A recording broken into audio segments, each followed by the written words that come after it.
What if I told you that the darkness ruining your life isn't some external force? It's not a demon. It's not your trauma. It's not the world conspiring against you. It's you. You are your own villain. And the most haunting part is you don't even realize it. You are the sum of all your brilliance and all your brokenness, every radiant quality you've allowed the world to see, and every buried fear you've refused to confront. Together, they compose the melody of your life, a melody that is entirely yours. But here's the hard truth: you must be the first to truly hear it. Before anyone else can understand your story, your voice, your purpose, you must learn to listen, and not just listen to your desires, but listen to your fears. Because your fears, your darkness, they aren't foreign invaders. They're not separate from you. They are you. The shadow isn't a ghost lurking outside your window. It isn't some monster under your bed. It's far closer. It's the unspoken pain that grips your chest when you're alone. It's the rage you've silenced, the wounds you've hidden so deeply, you've forgotten they're still bleeding. And until you stop running, until you turn to face that darkness, not to destroy it, but to understand it, you'll never truly hear who you are. You'll only hear echoes muffled by shame and fear. Carl Jung, one of the most influential psychologists of the 20th century, knew this truth intimately. His life's work was not only a psychological exploration, but a spiritual quest, a journey to untangle the soul from the chains it doesn't even know it's wearing. He crossed cultural and philosophical boundaries, immersing himself in Eastern thought, mysticism, and ancient wisdom. And from this courageous journey emerged a path, one for those brave enough to walk into the unknown. Jung gave us a name for the darkness we carry: the shadow. But he didn't present it as theory alone. He called it a moral challenge. No one becomes conscious of the shadow, he said, without considerable moral effort.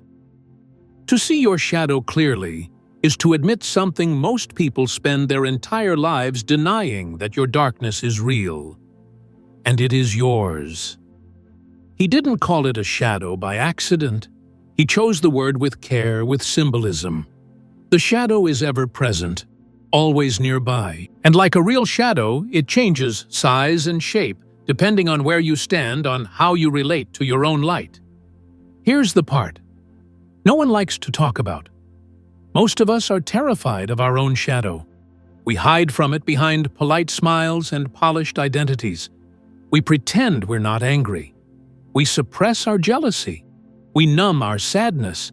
We perform a version of ourselves we believe the world will approve of. But in doing so, we slowly become strangers to the truth of who we really are. And that is the great tragedy. Because the more we ignore our shadow, the more power it gains. What we refuse to acknowledge begins to take control.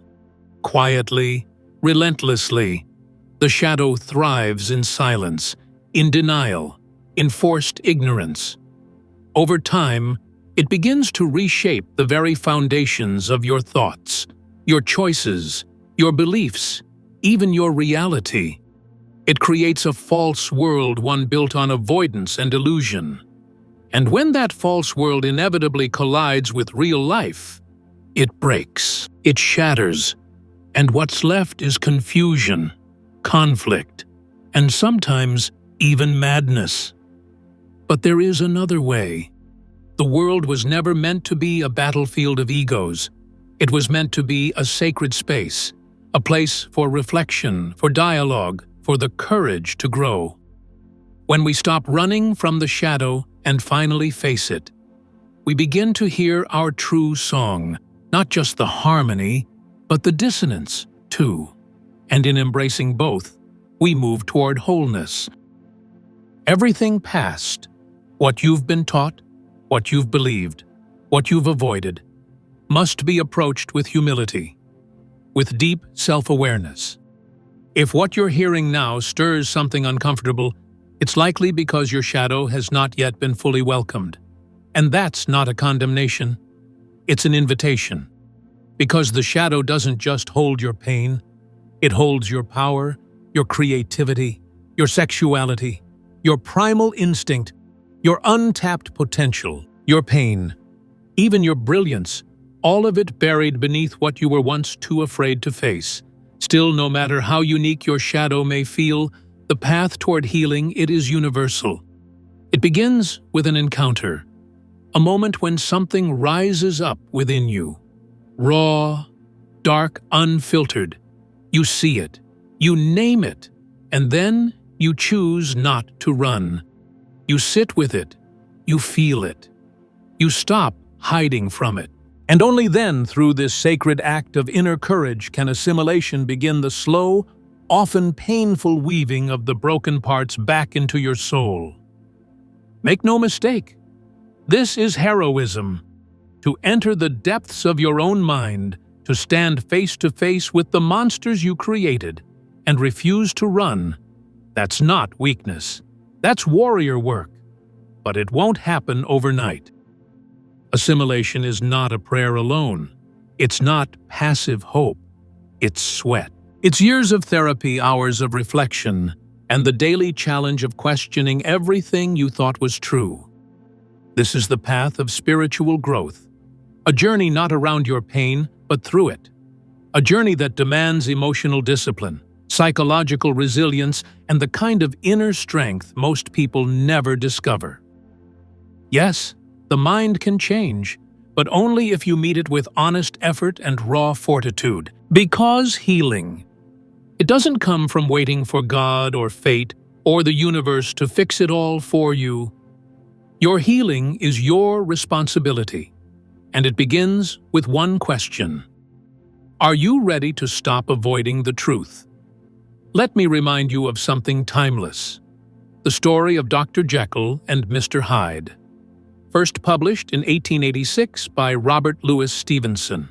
It didn't just capture imagination, it exposed a collective human truth that we are not just one self, we are many. And sometimes we don't even recognize the one who acts in our name. Have you ever looked back and whispered to yourself, "That wasn't me," but it was? It was the part of you you've tried to forget. The shadow that slipped through when your guard was down, because when your desires go underground, when your pain is buried, when you're exhausted, socially conditioned, or too scared to speak your truth, that's when the shadow takes over. But here's the good news. You are not powerless. Even in your darkest mental states, you still have a choice. The choice to observe, to pause, to breathe. To ask, is this belief mine? Is this fear true? Am I reacting or am I choosing?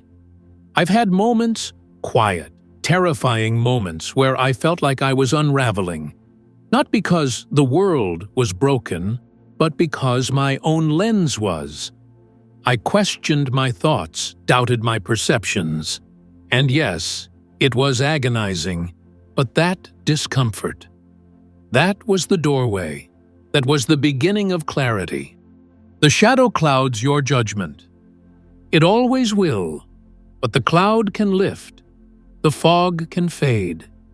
Through introspection, through wisdom, through the sacred and messy work of spiritual growth, of becoming whole again.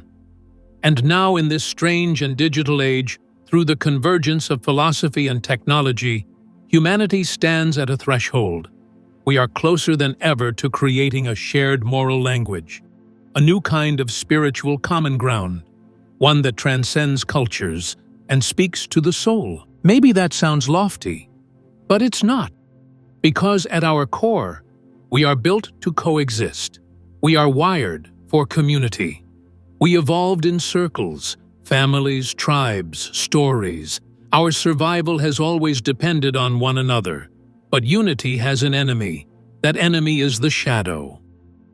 When shadow rules the conversation, there is no compassion, no curiosity, no truth.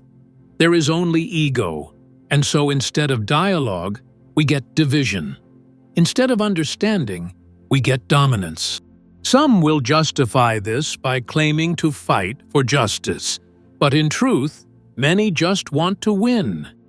And in that desperate need to win, we lose the most important thing of all. What truly matters? This emptiness, this surface-level noise masquerading as meaning, is the sickness we must confront. Because moral clarity isn't forged in argument. It is born in silence, in stillness, in the quiet moment when you choose wisdom over reactivity, depth over drama, truth over illusion. And maybe, just maybe, if more of us could face our shadows, we'd finally start building a world that reflects the truth of who we are. Not perfect, not pure, but real whole. And finally, free. Life in the end is a strange collection of unpredictable moments, sometimes chaotic, sometimes irrational, but we are not helpless in the face of chaos. The human mind is astonishing, yes, flawed, but capable of remarkable clarity, if we pursue it intentionally, relentlessly. And at the root of that clarity lies something deceptively simple: common sense, especially when navigating morality, integrity, and personal direction. Dr. Jordan Peterson reminds us, life is suffering, and if you don't accept the truth voluntarily, suffering will chase you in every direction. So what do?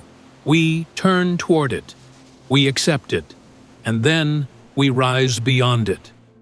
I've always found this truth comforting, because before you can heal something, you must understand how it works. So if your life feels out of alignment, if something deep inside feels broken, then begin by breaking it down. Piece by piece, examine the structure. Maybe the problem isn't the entire system, maybe it's just one fractured part. And when you examine that part, when you give it attention and love, that's when the rebuilding begins. A slow, honest reconstruction of your inner world. Not from the top down, but from within. That's how transformation happens.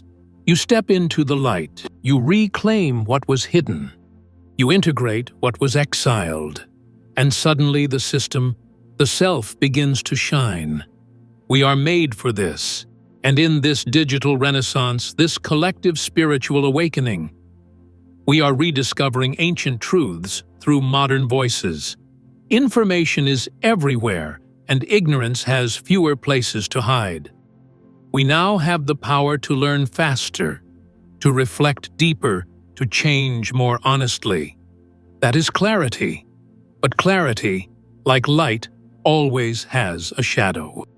Anyone who refuses to question their worldview, anyone who clings to old dogmas out of fear, becomes trapped, stuck in confusion, in self-deception, in pain, left unexamined.